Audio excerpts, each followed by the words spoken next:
Salut à tous, on se retrouve aujourd'hui pour parler du Paris Saint-Germain ce dimanche 21 janvier. On commence aujourd'hui les gars avec le sponsor Nike qui va sortir une collection spéciale pour la saison 2024-2025. Donc cette collection spéciale va s'appeler Coconut Milk, donc sorti normalement, enfin ça va sortir en juillet 2024, voilà, donc le pull, le sweat, le pantalon, voilà, donc je trouve très beau, hein, de couleur blanc, bien sûr avec Paris, et bien évidemment le signe Nike, et toujours tiens avec les vestes, les maillots, tout ça, peu importe, hein, les vestes on va dire, donc regardez à quoi devrait ressembler le quatrième maillot du Paris Saint-Germain, bon on l'a déjà fuité depuis quelques temps, et devrait sortir le 24 janvier prochain, donc là on est le 21, donc là dans la semaine, voilà, dans quelques jours, 3 jours exactement, ça sera la sortie normalement officielle du quatrième maillot du PSG pour cette saison. On continue les gars, regardez la une aujourd'hui du magazine GQ et c'est Kylian Mbappé qui fait la une de ce magazine. Donc ça sortira le 26 janvier prochain, donc ça sera fin de semaine prochaine, ça sera vendredi, hein, ça sortira. Et il y a déjà quelques déclarations de Kylian Mbappé, on va revenir sur ce qu'il a pu dire, hein. Au magazine GQ, tout d'abord, je pense que de-delà des paramètres techniques de devenir meilleur du pied gauche ou de la tête, ce qui compte le plus, c'est d'élargir sa vision du sport en jouant pour 6 ou 7 entraîneurs différents. J'ai appris 6 ou 7 manières de faire, bien sûr, mon métier, vu que chaque entraîneur demande pas la même chose, que ce soit à Kylian Mbappé ou même au reste de l'équipe, hein. Donc il a dit, j'ai développé différentes facettes de mon jeu et je me suis sans cesse renouvelé. Le bon état d'esprit pour progresser, c'est d'écouter et de s'adapter. Voilà déjà ce qu'il a pu dire, hein. Il a également dit, hein, donc j'ai démontré que la pression ne me touche pas négativement et je dirais même que j'en ai besoin pour performer. C'est ça qui me permet de maintenir le degré d'excellence requis pour jouer dans les plus hautes sphères, bien sûr, hein, que ce soit en Ligue des Champions, même en Coupe du Monde. C'est d'avoir toujours un peu de pression, mais ça lui fait du bien, un peu de pression pour maintenir son niveau très très haut, hein. Toujours avec Kylian, a l'envie de gagner, de repousser les limites et de faire de grandes choses est ancré en moi. Je pense que je le dois à l'éducation et l'accompagnement que j'ai reçu sur et en dehors des terrains qui m'ont aidé à me construire en tant que joueur et en tant qu'homme. On a tendance à l'oublier, mais on reste d'éternel enfant quand on joue au football. Alors certes, le niveau change, mais la mentalité, pas vraiment, parce que la passion traverse les années. Voilà ce qu'il a pu dire, hein. Il a toujours été bien sûr amoureux du foot, hein. Voilà, puis maintenant il en fait son métier, on peut dire. En plus il le fait très très bien, on le sait, hein.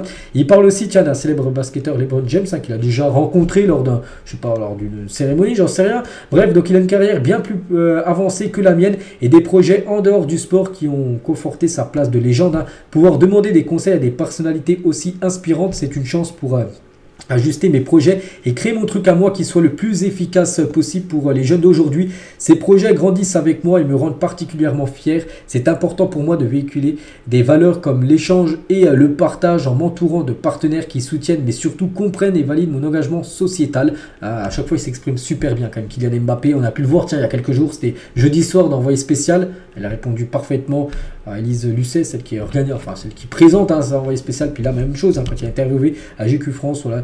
On comprend vraiment ce qu'il il a une base, il sait ce qu'il veut en gros Kylian Mbappé, voilà, pour aller droit au but, hein. Tiens, sur les transferts à l'étranger, il a dit beaucoup de grands joueurs qui ont marqué l'histoire du football ont quitté l'Europe cet été et nous entrons dans une nouvelle ère du football, hein. C'est le cycle normal de ce sport et à un moment donné ça sera peut-être à mon tour de partir, de quitter peut-être l'Europe pour aller ailleurs. Bon, pas maintenant, il est jeune, il a seulement 25 ans, mais peut-être j'en sais rien, dans 10 ans, quand il aura 35 ans, peut-être là il commencera à réfléchir, quitter l'Europe pour aller aux États-Unis ou en Arabie Saoudite comme le font beaucoup là. C'est des joueurs là ces derniers temps, hein. Mbappé tient sur la place de son travail au quotidien. Il a dit la récupération est aussi mentale, hein. Le club c'est le travail et chez moi c'est un espace chill où je suis plus détendu, où je passe du temps avec ma famille que je ne vois pas beaucoup, hein. Donc voilà, il y a plein de choses bien sûr, hein, pour rester concentré, hein, parce qu'au club bien sûr il s'entraîne beaucoup, les matchs tout ça, mais quand il rentre chez lui vraiment il oublie un peu tout, hein, pour un peu décompresser. Il peut pas penser H24 bien sûr au foot, hein, sinon il deviendrait fou bien sûr. Et Kylian, hein, sur la gestion de la pression, j'ai démontré que la pression ne me touche pas négativement et je dirais même que j'en ai besoin pour performer, hein. Voilà, bon c'est à peu près ce que j'ai dit, la même chose tout à l'heure, voilà, sur Kylian, hein. Et Kylian tient toujours avec GQ France, voilà, quelques photos aussi qu'il a pu faire pour retrouver dans le magazine à vendredi prochain, en mode BG on peut dire à Kylian Mbappé. Donc voilà, concernant l'attaquant français. On continue, on va parler de Gonzalo Ramos et le PSG pourrait tenter de vendre Gonzalo Ramos cet hiver si une offre élevée arrivait. Pourtant il arrivait quand même, c'était en juillet dernier. Juillet-août, hein, bref, il arrive au mercato estival et il pourrait être déjà vendu seulement 6 mois après son arrivée. Luis Enrique ne le considère pas comme capable, hein, sur les matchs de haut niveau d'incarner le 9 qu'il envisage. N'oubliez pas que le PSG a déboursé plus de 80 millions d'euros pour Gonzalo Ramos. Donc voilà, il pourrait déjà être vendu si une belle offre arrive. bon, je pense cet hiver, je pense que ça va être compliqué. Hein, je vois pas un club qui mettrait 80 millions d'euros sur Ramos. En plus, il est un peu malade là ces derniers temps. J'avais parlé, il a perdu 6 kilos quand même. Hein, c'est pour ça qu'il n'est pas en grande forme. Mais peut-être l'été prochain, là, je pense que le PSG pourrait déjà vendre Gonzalo Ramos. Hein, il aura fait seulement 1 an. Du côté du club, à part s'il se réveille, hein, ça peut être le déclic là, sur cette deuxième partie de saison. Et là, on serait très content, bien sûr, de le garder. Concernant ce joueur du PSG prêté actuellement au RB Leipzig, hein, c'est Xavi Simons. Et le PSG n'envisage pas de vendre Xavi Simons, malgré l'intérêt des clubs de Liga, Bundesliga ou encore de Première Ligue. C'est vrai qu'il est pisté un peu partout, mais là cette fois-ci, et on l'espère, pour l'été prochain, ça sera la bonne. Il sera conservé enfin par l'équipe Xavi Simons pour jouer enfin du côté du PSG, parce qu'il a été prêté au PSV. Après, ils l'ont acheté, puis après, le PSG a su, avec la clause de rachat qu'ils ont mis, le racheter, ils l'ont reprêté à Leipzig. Là, cette fois-ci, il faut le conserver, ce joueur, parce qu'il est plus, c'est pas qu'il est plus jeune, mais c'est qu'il est performant. Il a les qualités pour jouer, bien sûr, avec l'équipe première. Il y a des nouvelles aussi, parce que là, on parlait d'un joueur prêté. Lui, ça se passe plutôt bien. Et on sait un autre joueur prêté, Renato Sanchez. Donc, lui, ça se passe beaucoup moins bien. Et il a donné des nouvelles sur son compte Instagram. Il a dit... ce que je voulais le plus, c'est d'être sur le terrain et de faire ce que j'aime le plus, hein, donc jouer au football. Malheureusement, je n'ai pas eu beaucoup de chance avec les blessures, parce qu'il a été encore beaucoup blessé cette saison à Rome. Donc la personne qui se sent le plus frustrée et en même temps avec le plus de désir de jouer à nouveau, c'est moi. Je crois que tout se passe et que de meilleurs moments viendront, on espère pour lui, hein, parce que la AS Roma devrait casser son prêt et devrait normalement revenir au PSG, qui pourrait le prêter dans la foulée. J'avais entendu le Beşiktaş, hein, qui pourrait peut-être être intéressé pour avoir Renato Sanchez. C'est un autre joueur du PSG prêté, les gars. Je pense que lui, vous l'avez oublié, Juan Bernat. Hein, il appartient toujours au Paris Saint-Germain, prêté au Benfica. Donc, voilà, des nouvelles de Bernat, actuellement prêté à Benfica. Donc, il est malheureusement lui aussi affecté par une blessure. Il est affecté par une pubalgie, accumulant des pépins physiques depuis son arrivée. Hein, il semble loin le temps du grand Juan Bernat à l'époque. Hein, il était titulaire indiscutable du côté du PSG, mais c'est vrai que depuis, c'est aussi une grosse galère, une saison galère pour lui à cause des blessures. On lui souhaite aussi un très bon rétablissement à Juan Bernat. Le numéro 29 dernièrement, donc c'est quelque chose au PSG. Mbappé avait le 29 à l'époque quand il est arrivé au PSG. Maintenant, il y a Bradley Barcola. Et tiens, on va parler un petit peu de Bradley Barcola aussi, qui a fait quelques déclarations. Hein. Donc tout d'abord, par rapport à son premier match à Lyon, comment as-tu vécu ça? Parce que c'est vrai que le premier match qu'il a joué, c'était contre Lyon, le club où il venait d'être transféré 2 ou 3 jours avant, et c'était là-bas à Lyon, donc il a reçu bien sûr des sifflets, tout ça. Il a dit c'était un très bon moment et très particulier, ça me tenait vraiment à cœur de le jouer, hein, ce match contre son ancien club, Lyon. Donc c'est vraiment quelque chose qui restera gravé à jamais dans ma tête. Hein.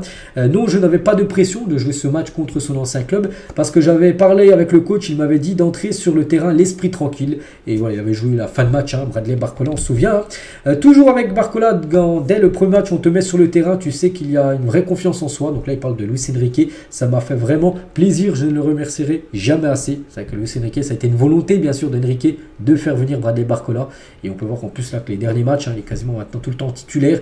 L'impression que Luis Enrique a trouvé sa triplette offensive avec Dembélé à droite, Mbappé en 9 et Barcola ailier gauche. Il parle aussi de sa première titularisation face à l'Olympique de Marseille. En gros, il ne s'attendait pas du tout. Il a dit, hein, j'ai essayé au maximum de ne pas me mettre de pression, de ne pas dire que pour mon premier match comme titulaire, être à la maison dans un gros match comme ça, il n'y avait rien de mieux. Hein, donc il ne s'attendait pas, c'est ça qu'il avait commencé titulaire. Il avait fait une belle partie, hein, je ne sais plus s'il a été buteur ou non.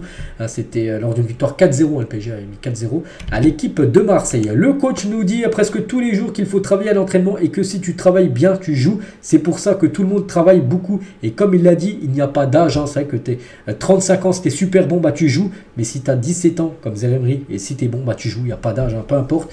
Donc voilà, il le dit. C'est vrai qu'il y a les entraîneurs, ils pensent pas tous comme ça. Il y en a qui pensent, voilà, si tu es trop jeune, non, tu es encore trop jeune pour jouer. Si tu dépasses les 32-33 ans, tu es trop vieux pour jouer. Il vaut mieux faire jouer un joueur de 27 ans, même si tu penses que le joueur de 33 ans est meilleur que le joueur de 27 ans. Pas Luis Enrique, lui, il ne pense pas du tout. Voilà ce que pensent certains entraîneurs. Barcola aussi sur sa première passe D face à Brest, il a dit c'est vraiment un beau but, hein, que met Warren, et j'étais vraiment content de lui donner cette passe D pour qu'il marque le but. Hein. Quand on est attaquant, on est beaucoup jugé sur le jeu, mais les statistiques comptent beaucoup. Hein, c'est vrai, tu peux être très bon, mais tes stats peuvent être vraiment pas bonnes. Il y a des joueurs qui ont des très belles stats, mais dans le jeu, tu as l'impression qu'ils sont pas super bons. Donc voilà, c'est vrai que les stats sont très importantes, maintenant on le sait, hein, surtout pour les attaquants. Et c'est important de pouvoir délivrer ma première passe D, et en plus elle est belle. Je joue vraiment pour gagner, donc si je peux marquer, je marque. Si je peux faire la passe décisive, je la fais. Hein, c'est un de ses coéquipiers est mieux placé que lui. Il parle aussi de son premier but face à Nantes. Il a dit, quand j'ai la balle sur le côté comme ça, j'aime bien faire le petit 1-2, et je savais qu'avec Vitinha ça allait fonctionner. Donc j'étais vraiment content de marquer ce but là. En plus au Parc des Princes, quoi de mieux. Hein, donc voilà, ce but, hein, Voilà, ce trop beau but qu'il a marqué contre Nantes. On se souvient qu'il a marqué aussi là, il y a quelques jours contre l'équipe de Lens. Je crois que c'était son deuxième but. Il a marqué contre Nantes et contre Lens cette saison. Et il a également dit, c'est vraiment une fierté que je n'oublierai jamais. Tout est bon dans cette action. J'ai réussi à tout bien faire, bien contrôler, bien emmener pour pouvoir enchaîner. Franchement, j'aime tout dans cette action. Donc voilà, il a fait son bilan à Bradley Barcola. Il a dit, personnellement, je pense que je progresse petit à petit. C'est vrai qu'au début, je n'avais pas énormément de temps de jeu et je commence à jouer de plus en plus. C'est vrai, on a pu voir les derniers matchs. Je me sens vraiment de mieux en mieux. Je pense qu'on est sur la bonne voie. Donc voilà, pas mal de déclarations de Bradley Barcola qu'il a pu faire. C'est lors d'une interview à PSG TV qui est sortie, je sais plus, c'était hier ou avant-hier. Donc voilà, c'était imminent.